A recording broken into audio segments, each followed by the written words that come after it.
It's no exaggeration, American warriors, as they've followed social distancing guidelines and taken steps to ensure that the health and safety of our vulnerable populations is protected. Finally, I would like to note that this graph indicates that the U.S. has conducted double the number of tests conducted in other countries. The U.S. is providing leadership during this crisis, not only leading the world in testing, but also taking steps to help allies around the world. Steps we are able to take only because of this country's incredible ingenuity and work ethic. As you're well aware, President Trump has consistently sided with the experts and has always prioritized the health and safety of the American people. This includes issuing guidance that meant hard-working Americans had to stay home, social distance, and slow the spread of the virus. The hard work of Americans saved many lives, and we salute the great citizens of this country for your hard work. As Americans across the country stayed home and businesses temporarily shut their doors, President Trump ensured American employees and employers would receive the help that they needed. The Paycheck Protection Program provided forgivable loans to small business owners who kept their employees on payroll. To date, 2.3 million small business loans have been processed, with the average loan being $76,000, in other words, meaning that the small businesses that needed the help the most got it. I would remind everyone that of the 1.6 million loans given out in the first tranche of spending, 1 million of those went to businesses with 10 or fewer employees, so it truly has gone to those who need it most. Joe Shamus is a small business owner. Joe, with his co-founder Brian Stortz, are two veteran special operators in the military who started Flags of Valor in 2015. It's a veteran-owned, veteran-run manufacturing company located not too far from here in Virginia. Flags of Valor builds wooden flags, among other products. They've employed over their years 65 veterans and have raised over $1 million for veteran charities. Flags of Valor is also proud to have 97,000 hours of American manufacturing labor under their belt. It's a lot of hours. At the start of this crisis, Joe had to furlough 4 of his employees, in addition to imposing a 50% pay cut. His employees were, of course, disappointed, but they were, quote, in his words, all in the fight against the coronavirus. Everything changed for Joe and his furloughed employees when he applied for the PPP loan. Just this week, he was approved for that PPP loan that enabled Flags of Valor to rehire its furloughed employees and to boost paychecks back to pre-coronavirus levels. PPP was a huge lifeline for us, Joe told me. He called it a lifesaver. This is a perfect example of why President Trump fought for additional PPP funding and will continue to fight for small businesses and American heroes like Joe. Joe is here with me today, and I'd like to invite him to come up.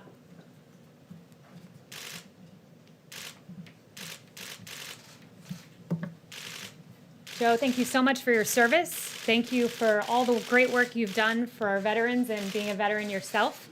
I wanted to see if you'd take to the podium for a minute or two and share your message of hope with the American people. I'd love to. Thank you, Kayleigh, and thank you, President Trump, for allowing me to be here today. I've got a couple props. This is examples of one of our products that we make, and here's another one. This one my son, Gabriel, made. And when you talk about hope and what's going on, it's a challenging time for small business. We lost 2/3 of our revenue like that, gone. And so trying to get that back, when you think about a small business that generally is running maybe a 10 to 20% profit margin, 2/3 is a killer. And so when you think about the Paycheck Protection Program, the 2 biggest fixed costs for most businesses is people and property. And that's exactly what the PPP focused on. So for us, it was a lifesaver. It was an absolute game changer. We went from trying to figure out how we were going to limit our cash burn every single day to stay alive as long as we could, with as many people as we could, to finally bring them back. And when you have to furlough someone, I'm telling you, it is one of the worst things you can do, because you're talking about family. These are people, these are their wives, their husbands, their children. They're a part of your ethos. And so what we've experienced has been challenging, sure, but when there hasn't been all the revenue, there's been people helping other people. And the way we approached it was, how can we be better? How can we exit COVID-19 a better version of ourselves? How can we innovate? And so we saw people like the U.S. Chamber of Commerce, the SBA step in. We saw our partners at Under Armour step in. We saw innovation. You see companies making respirator masks. You see all kinds of stuff going on. And we created the Flag Build Kit because families were at home with their kids. They didn't know what to do with their children. And we believe this is our nation's family crest. So what better thing than allow families to build American flags together and talk about that and what it means. And then we started a twice-a-day daily pledge at 9 a.m. in the morning on the East Coast and again at 9 a.m. on the West Coast. Every day we've got thousands of kids and their families joining us to say the Pledge of Allegiance. It's phenomenal. And all that's happening by people coming together, by people thinking and innovating. And I can't tell you enough how grateful we are to the U.S. government, the bipartisanship that took place to pass the Paycheck Protection Program. It was all hands on deck. It wasn't like, there was no script for this.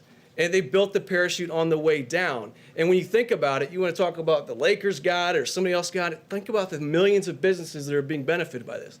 And it's, I think, 47% of U.S. private sector employees are in small businesses. They work for small businesses. And so all the big businesses we love, they started as small businesses. And I hope to be a big business someday, but for now, I'm happy to be alive. I'm thankful for your support, and thank you, Kayleigh, for letting me be here. So join us at flagsofvalor.com. Thank you. Joe, if you want to take a seat with the reporters, you can ask me some questions. But I'm happy right now. Joe, it's veterans like you that make our country great. It's small business owners like you that are going to bring this country back, and employees like the one we heard from last week, Michael Hoyp, the employee of Biddy and Bo's Coffee, that keep this country going. So thank you so much for the example you've set, and to the hardworking business owners across the country, and to the employees across this country who are working during this time. So thank you, Joe. Thank you for your service. As I said, PPP has changed lives across this country, and as President Trump has said, the American people are warriors, and we will fight together to defeat the invisible enemy. And with that, I'll take questions. Thanks, Kayleigh. Just to get back to this decision that was supposedly coming yesterday, whose idea was it initially to wind down the White House Coronavirus Task Force? Look, I would just refer you back to the president's comments. He's been asked this like 4 times today, I believe. He decided that coronavirus task force is here to stay. They've done great work. I've witnessed it. I'm in the coronavirus task force meetings, and they've gotten our country through this. There were supposed to be 2.2 million deaths, and we're at a point where we're far lower than that, and it's thanks to the great work of the task force and to the leadership of President Trump. But whose idea was it initially to wind it down? Again, I'm not going further. The president has answered this 4 times today. John? I just have a question about masks. I know there was some back and forth over the president wearing a mask yesterday. I don't want to ask about that, but the White House's view, what is the White House's message to the American people? Does the White House, does the president believe that people should be wearing masks as they try to get back to some semblance of their normal life? Well, as we put out, it's recommended, but that's the choice of the individual as to whether they wear a mask or not. The president yesterday, the CEO of Honeywell, said that there was no need, and so he followed that advice and that guidance. And I would just note on the note of masks, 70 million N95 masks have been distributed across the country. 25 million rather, are what's used in the average year for our healthcare workers. So the fact that in a few weeks we've distributed nearly 3 times what is used in a year is extraordinary, and that's not to mention the 120 million surgical masks and the many other supplies that this president has put If I can just forward. follow up, I'm sure you've seen in a number of polls, there's a huge difference between Democrats and Republicans over whether or not they think it's necessary to wear a mask in public. Do you have any sense as to why that would be? No sense as to why that would be. That's the choice of the American public. It's the choice of the individual as to whether to wear a mask or not. But again, I'd praise the extraordinary work of this administration in distributing those masks and ensuring healthcare providers get them. Yes. Kayleigh, we were just talking about masks. You said at Honeywell, the president was told by the folks at Honeywell, as was the team, that they didn't need to wear masks. The reason he was told that was because the people who would be interacting with them had all been tested and had been shown to be negative before that took place. I guess, so the president had those circumstances. Obviously, he's the president. But why shouldn't all Americans who go back to work be able to get a test before they do to feel comfortable in their own work environment to be interacting with other individuals? Yeah, well, let's dismiss a myth about tests right now. If we tested every single American in this country at this moment, we'd have to retest them an hour later and then an hour later after that, because at any moment you could theoretically contract this virus. So the notion that everyone needs to be tested is just simply nonsensical. The people who need to be tested are vulnerable populations. That's why Dr. Birx has repeatedly emphasized we need to surge nursing homes with the testing, meat processing facilities. That's where the testing is needed. We have to be strategic with our testing, and we have done that so far. And again, if we want to talk about testing and the volume of testing, the fact that in South Korea, we always hear about South Korea and their tests. There are 11 tests per 1,000 here in the United States. That's 17 tests per 1,000. Our hotspots per capita are higher than other countries. We've conducted 2 times the number of tests of other countries around the world. We're at a very strong place in this country with testing, but rest assured we'll deploy it strategically because that's what the American public expects of us. So just to follow up, to be clear, should people accept the risk that they could become ill if they go back to work? Look, each and every state has put into place, this is a governor-led effort, first of all. Let me emphasize that. The president has said that governors make the decisions as to how to move forward, and we encourage them to follow our phased approach. Each state has submitted to us a list of testing that they need in order to safely reopen. I was sitting in the meeting when Admiral Joie pulled out the list for several states and said, here's the testing you requested to open safely. Here's the testing I'm giving you to meet that need. It's pretty extraordinary, this wide-scale effort by the Trump administration to ensure states have what they need.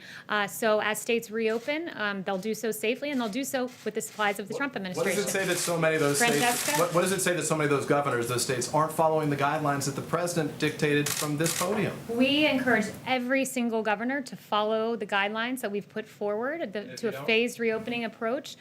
We have this beautiful concept called federalism, which means that the states lead on this, and that's what we're doing. It's a governor-led decision, but we encourage everyone to follow the expert written guidelines that we've put forward. Francesca? I do have a question about reopening, but first, some of the areas that have been hardest hit by coronavirus have been urban areas. What is the White House doing, or is there any targeted effort to help stop the spread in minority communities? Yeah, it's a very important question because we know that some of our underserved communities are hit most by the coronavirus. Absolutely, we've done quite a bit, invested, first of all, $1.4 billion into our nation's 13,000 community centers. That ensures that 28 million people living in medically underserved areas receive funding. Also, that announcement I had for you last week about hospital funding, $2 billion of that was geared towards specifically ensuring that men and women in underserved communities and those hospitals got that money. And I would also note just that the president has directed Secretary Ben Carson to focus the White House Opportunity and Revitalization Council on underserved communities. So very important. This is a community that's been very hard hit. And rest assured, we are laser focused on making sure that these communities are assisted. Can I ask about reopening as well? Sure. Okay, so the task force has put out phased guidelines for states to reopen and individual guidelines, but it hasn't said very much about businesses specifically. Does it plan to put out any detailed guidelines for businesses like retailers and restaurants to reopen? Well, in the phased approach, there are some recommendations for how, for instance, restaurants should reopen and the distancing that's required. And as you go through the phases, that distancing is shrunk, and there are other mechanisms that are outlined for restaurants and movie theaters and sporting venues. So I would argue that our phased approach does take that into account. And each and every state, by the way, the governor is welcome to reach out to us. We're constantly communicating with the governors. And when I say we, the administration, meaning Dr. Birx and others. So we are happy to consult with regard to specifics. Really detailed. Some other outside organizations have put very detailed step-by-step. Here's what you should do. You should require masks. You should require them to sit this far apart. You should only have half of it open in phases. Anything like that? We've put together a phased approach. Many of those guidelines are within. We've consulted individually with states, but as I said, it's a governor-led effort. It's a state-led effort in which the federal government will consult, and we do so each and every day. So you've used the phrase warriors to describe everyday Americans. The president's using that phrase as well. What's the thinking behind using that description? And is that basically asking Americans to put themselves in harm's way like warriors do? Not in the slightest. It's actually the opposite. The president's been clear that at this moment, we're at a wartime moment where we're fighting the invisible enemy, and by that I mean COVID-19. And on the contrary, the notion that the American people are warriors, they're warriors because they've stayed home. They're warriors because they've social distanced. They're warriors because this mitigation effort is something that could only be done by the American people coming together and making really hard sacrifices. And the American public has done that, and we salute each of you around the country that have listened to these guidelines. I know it's been difficult. I know it's been hard, but it's because of you that we're at this place where we can reopen the country. To be clear, that's the opposite of what the president says, specifically because he says Americans must be warriors to reopen the economy. You're saying they've already been warriors by staying home. We're saying We're saying the exact same thing. The president says they're warriors to reopen because guess what? In order to get to reopening, you have to social distance. You had to put it together, those very hard choices that allowed us to get to a point where we have one of the lowest mortality rates in the world, and that's because of the American people. So it took the American people being warriors to get us to the point of reopening. Blake. Thanks, Kayleigh. I want to ask you about best practices, but first on China and some of the comments that the president made in the Oval Office. He said that there will be a report coming out next week, 10 days or so, as to whether or not they're living up to the deal China is. As it stands, though, right now, at this moment, how does the White House view the U.S. relationship with China right now? Right now, it's a relationship of disappointment and frustration because the president has said how frustrated he is that some of the decisions of China put American lives at risk. I'll share just a few that China, for instance, did not share the genetic sequence until after a professor in Shanghai did so on his own. And after that genetic sequence was shared, the next day the lab was shut down for, quote, rectification. The World Health Organization slow-walked information on human-to-human transmission that was not adequately provided by China. China didn't let U.S. investigators in. And look, those decisions put American lives at risk, and the president is certainly not happy about that. And as the president said, you'll be hearing more about that next week. Business partners? Sorry? Maybe trusted business partners? Look, the president has worked with China and stood up to China and got the Phase 1 China deal, a huge win, $250 billion. The president managed to get that done, and the president appreciates that China got us to that point of the Phase 1 China deal. So, I'll leave it to the president as to how we move forward, and I certainly won't get ahead of him on that. Best practices, we heard the president say, as it relates to schools, that he wants to see schools open, but maybe teachers who are older than 60 not necessarily come back into the classroom. When you talk about reopening the economy, reopening the country again, there's a lot of people out there wondering, well, my school-aged child, should they come back into contact with a family member who might be older than 60 per se? What is the White House advice on that and families who are all over the country saying, is it time to meet up again? Well, the president and the task force have been clear that vulnerable Americans, our senior citizens, need to shelter in place, and they need to take extra measures of precaution because, as we know, they've been disproportionately affected by the coronavirus. So I certainly would include the senior community to continue to follow the guidelines we've put forward. Yes. Thank you. Dr. Birx has mentioned an influx of asymptomatic coronavirus cases. Without more widespread testing, how do you get a handle on something like that, and how do you keep people without symptoms from spreading the disease around the country? Yeah, so it's an important question. We get information on asymptomatic spread when we test in the meat processing facilities and other facilities. Again, we can just test strategically, and it's important that once we test and we find an example of someone who has coronavirus, that we can contact trace and ensure that it's not spread to other members of the community. So contact tracing is an important measure, and we're testing strategically and in line with governors. John. What's the process, Kayleigh, for the distribution and access to remdesivir? Yeah, remdesivir is a great example of innovation in this country. I would note that remdesivir is a drug that the president mentioned quite often, and as it turns out, there's a lot of hope and a lot of promise when it comes to remdesivir. Gilead chairman announced last week, and CEO Daniel O'Day announced that they would be donating 1.5 million vials of remdesivir and working with the federal government to distribute to patients across the nation. So this will get out there, and we thank Gilead for the great work they've done and for giving these 1.5 million vials, which will help a lot of Americans around the country. But what's the process for distributing it and giving access to patients? I don't have any information on that as of now, but once I get that, I can share that with you. Yes. Jack. Thanks, Kayleigh. The president said yesterday he does not want Dr. Fauci testifying before the House because it's filled with Trump haters. How is that consistent with oversight and transparency? Well, first of all, what the president noted was specific to the House. It's important to note that Dr. Fauci will be testifying before the Senate, which means he will be fielding questions from both Democrats and Republicans. The House, however, and specifically Chairwoman Nita Lowey's committee, did not act in good faith. Mark Meadows had 3 calls with Chairwoman Nita Lowey 3 nights ago when she called to ask if Dr. Fauci could testify before a subcommittee hearing. And Chief of Staff Mark Meadows has made clear he wants to make the best use he can can of the task force members' time. Of course, they're working hard to save American lives, so that's very important. So to that end, he said in the 3 phone calls, what is the purpose of this hearing? Can you give me the subject matter? And Lowy was unable to tell the chief of staff what the subject matter was. The last phone call they had was at 10:46 p.m. on that evening, and Lowy agreed to follow up in the morning with details. Those details were never received. Instead, we got a press release. So that's what we call a publicity stunt. We encourage the House to act in good faith, much like the Senate did. And as I noted, Dr. Fauci will be speaking in a week and a half before the Senate, so the notion that he's being blocked is just farcical. Let me ask you just one other topic? Someone I haven't heard from Hi, back thank there. you. Does the president have doubts about the way the death toll is being calculated? Does he think perhaps the true toll is lower? So the president answered this, and he said no, just a few moments ago in the Oval Office. On the mortality rate, I would note, as I noted just a few moments ago, we have one of the lowest in the world mortality rates. It's because of the hard work of the American people. Our mortality rate, is currently 218 per million. You compare that to Spain's at 548 per million, Italy at 485 per million. This country is in a place where, because of the work of the American people, we have escaped that 2.2 million number because of the extraordinary social distancing effort put in place by the American people.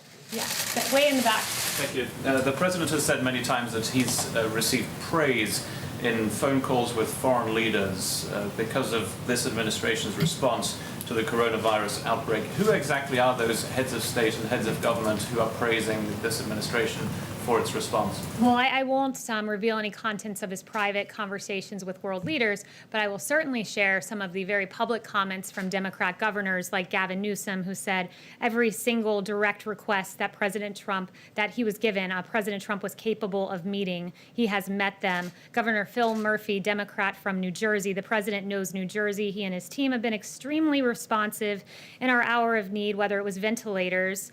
We got a huge amount of supplies to test, and of course, I love the ones from Governor Andrew Cuomo, who praised this administration's response as phenomenal, saying he's delivered for New York. The Army Corps of Engineers, we built thousands of beds. He sent the Navy ship Comfort to New York. He has delivered for New York. President Trump has delivered for this nation. Thanks, Kayleigh. The president was talking earlier about Dr. Bright being a disgruntled employee. One of the allegations in that whistleblower complaint is that in January, when there was still a huge shortage of N95 masks, that he had been in contact with a company that was offering up to 1 million of those masks, and he couldn't get anybody at HHS willing to engage with that company, which then subsequently exported 1 million N95s to China. Is that something that you're looking into or concerned about?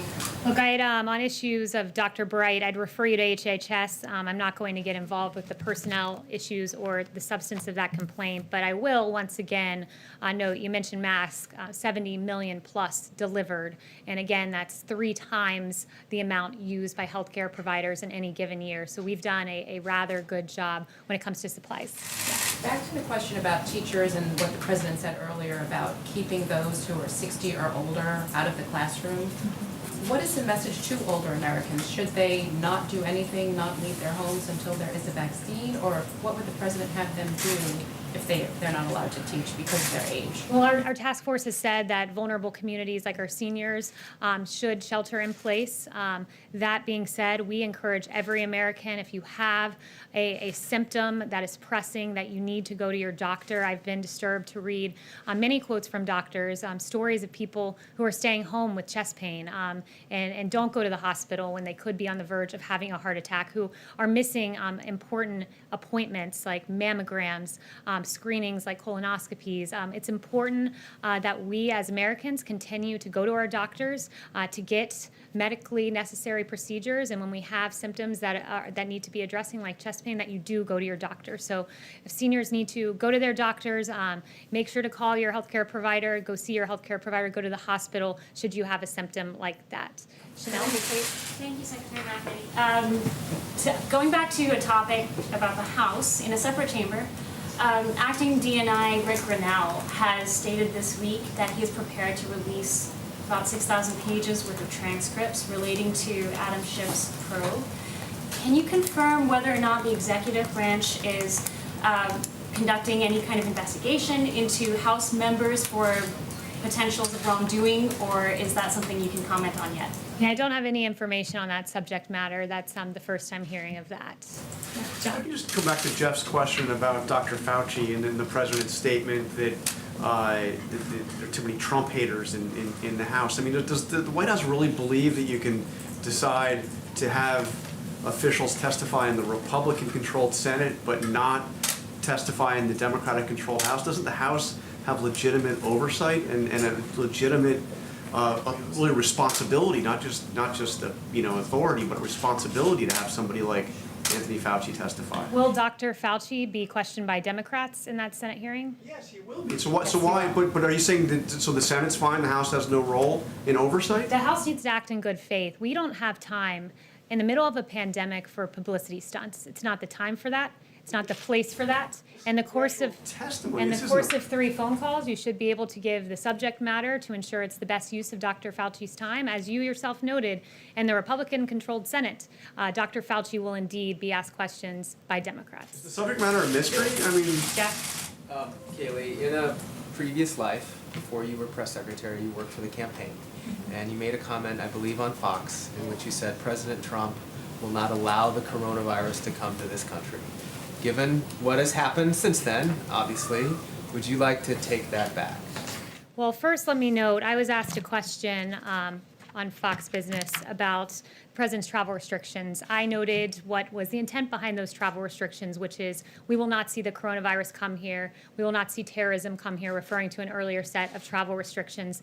I guess I would turn the question back on the media and ask similar questions. Does Vox want to take back that they proclaim that the coronavirus would not be a deadly pandemic? Does the Washington Post want to take back that they told Americans to get a grip, the flu is bigger than the coronavirus? Does the Washington Post likewise want to take back that our brains are causing us to exaggerate the threat of the coronavirus? Does the New York Times want to take back that fear of the virus may be spreading faster than the virus itself? Does NPR want to take back that the flu was a much bigger threat than the coronavirus? And finally, once again, the Washington Post, would they like to take back that the government should not respond aggressively to the coronavirus? I'll leave you with those questions, and maybe you'll have some answers in a few days. Yep. Kayleigh, Thank you very much. Just you were prepared for that. But the question's out to you, Secretary McEnany.